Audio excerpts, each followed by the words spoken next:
परिवार यो सबैका लागि फरक अर्थ राख्छ।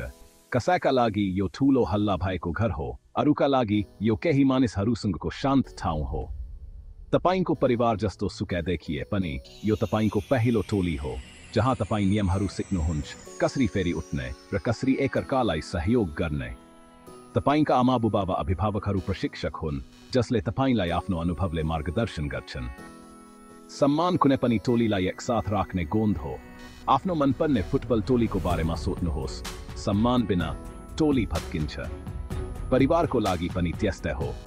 सम्मान डर वा अन्धो सहमति होइन, यो एकअर्कालाई महत्त्व दिनु हो। सुन्नु, तपाईं असहमत हुँदा पनि तपाईंको जीवनमा उनीहरूको भूमिका महत्त्वपूर्ण छ भनेर देखाउँछ। यो सिद्धान्त पुरानो हो किनभने यसले काम गर्छ, यसले विश्वास र सञ्चार निर्माण गर्छ। जब तपाईं आफ्ना आमाबुबालाई सम्मान गर्नुहुन्छ, तपाईं आफ्नो भविष्यमा लगानी गर्नुहुन्छ र जीवनका लागि सिपहरू सिक्दै हुनुहुन्छ। त्यसो भए यो किन यति महत्त्वपूर्ण छ? एउटा शक्तिशाली सल्लाहको बारेमा कुरा गरौँ जसले सबै कुरा परिवर्तन गर्न सक्छ। आउनुहोस् यसलाई सँग बुझौँ। यस विचारको मूल खाका हेरौँ एफिसियो 18 मा पावलको पत्र। उहाँ लेख्नुहुन्छ, हे बालकहरू, प्रभुमा आफ्ना मातापिताको आज्ञा पालन गर, किनकि यो उचित छ। आफ्ना बाबु र आमाको आदर गर, यो प्रतिज्ञा सहितको पहिलो आज्ञा हो, ताकि तिम्रो भलो होस् र तिमीले पृथ्वीमा लामो जीवनको आनन्द लिन सक। यो केवल एउटा सुझाव होइन, यो एउटा आधारभूत सत्य हो। बालकहरू, भन्नाले आफ्ना आमाबुबाको हेरचाहमा रहेका सबैजनालाई बुझाउँछ। आज्ञा पालन गर्नु भनेको सुन्नु र उनीहरूको मार्गदर्शन पछ्याउनु हो। तर प्रभुमा यो सही कुरा गर्नु हो, अन्धो आज्ञा पालन होइन, प्रतिज्ञा। यदि तपाईंले आफ्ना आमाबुबालाई सम्मान गर्नुभयो भने तपाईंको भलो हुनेछ र तपाईंले पूर्ण जीवनको आनन्द लिनुहुनेछ।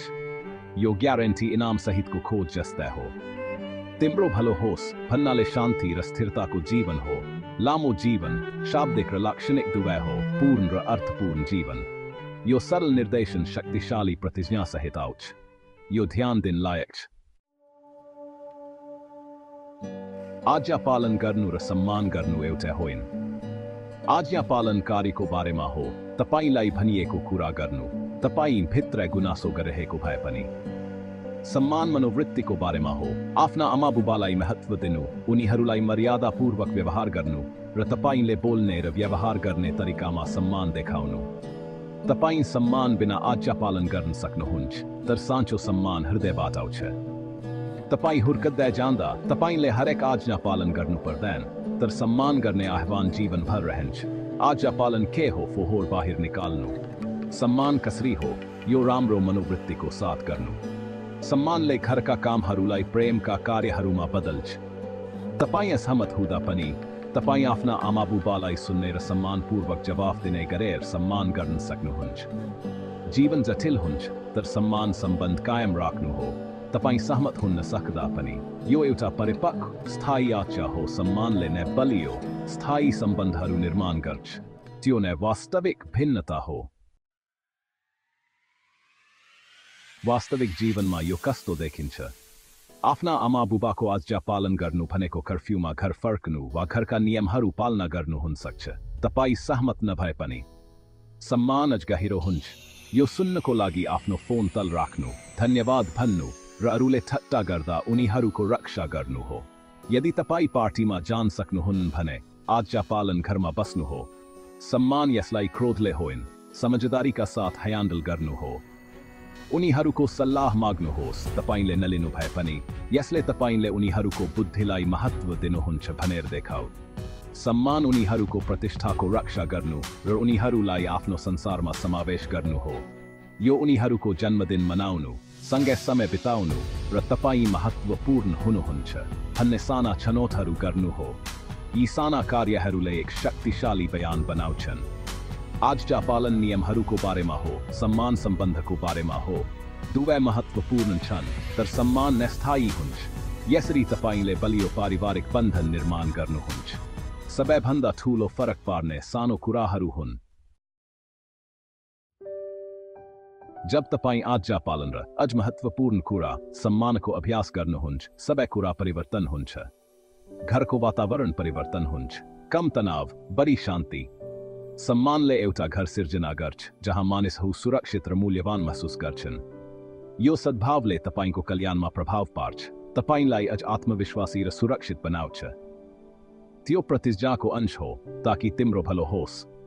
आमाबुबाका नियमहरूले प्राय तपाईलाई हानिबाट बचाउँछन्। उनीहरूको बुद्धिलाई सुन्नुले शाब्दिक रूपमा तपाईको जीवन बचाउन सक्छ। उनीहरूलाई सम्मान गर्नु एउटा ढाल हो। सुरक्षा भन्दा बाहिर तपाईं एउटा विरासत निर्माण गर्दै हुनुहुन्छ। तपाईले अहिले देखाउनु भएको सम्मान तपाईको भविष्यको परिवारको लागि नमुना बन्छ। तपाईले पुस्तासम्म टिक्ने सम्मानको संस्कृति सिर्जना गर्दै हुनुहुन्छ। आशिषहरू व्यक्तिगत मात्र होइनन्, तिनीहरू बलियो र सुन्दर कुरा निर्माण गर्ने बारे हुन्। सम्बन्ध, उद्देश्य र शान्तिले भरिएको जीवन त्यो नै साँचो इनाम हो। कहिलेकाहीँ आफ्ना आमाबुबालाई सम्मान गर्न साँच्चै गाह्रो हुन्छ। आमाबुबा पूर्ण हुँदैनन्, उनीहरू तनावमा हुन्छन्, गल्ती गर्छन् र कहिलेकाहीँ अन्यायपूर्ण लाग्न सक्छन्। कठिन क्षणहरूमा रिस पोख्न लोभ लाग्छ, तर सम्मान भनेको परिपक्वताका साथ जवाफ दिनु हो। गम्भीर परिस्थितिहरूमा जस्तै पारिवारिक द्वन्द्व, लत वा मानसिक स्वास्थ्य सङ्घर्ष, सम्मानको अर्थ खराब व्यवहारलाई सक्षम पार्नु वा दुर्व्यवहार स्वीकार गर्नु होइन, तपाईको सुरक्षा ओपछ।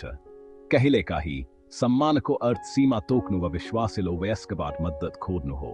क्षमा सम्मानको अंश हुन सक्छ, उनीहरूका लागि होइन, तर तपाईको आफ्नै शान्तिका लागि। यो ढोकाको चटाई बन्नु होइन, यो आफ्नो इमानदारी कायम राख्नु हो। सम्मान उच्च स्तरको आह्वान हो, त्यो गाह्रो हुँदा पनि मद्दत माग्न ठिक छ। लक्ष्य भनेको यस्तो तरिकाले कार्य गर्नु हो जुन तपाईलाई पछि गर्व लाग्नेछ।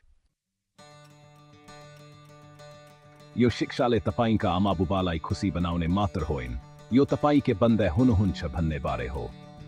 हरेक पटक तपाईले रिसको सट्टा सम्मान रोड्नुहुन्छ, तपाई चरित्र र लचिलोपन निर्माण गर्नुहुन्छ। यो तपाईको आत्माको लागि कसरत जस्तै हो, कठिन, तर यसले तपाईलाई बलियो बनाउँछ। आफ्ना आमाबुबालाई सम्मान गर्दा धैर्यताको विकास हुन्छ, समानुभूति र आत्मनियन्त्रण जीवनका हरेक भागका लागि सिपहरू। तपाई हुर्दै जाँदा तपाई आफ्ना आमाबुबालाई केवल अधिकारका व्यक्तिहरूका रूपमा होइन, मानिसहरूका रूपमा हेर्न थाल्नुहुन्छ। यो समझदारीले तपाईको सम्बन्धलाई गहिरो बनाउँछ र आपसी सम्मानमा पुर्याउँछ।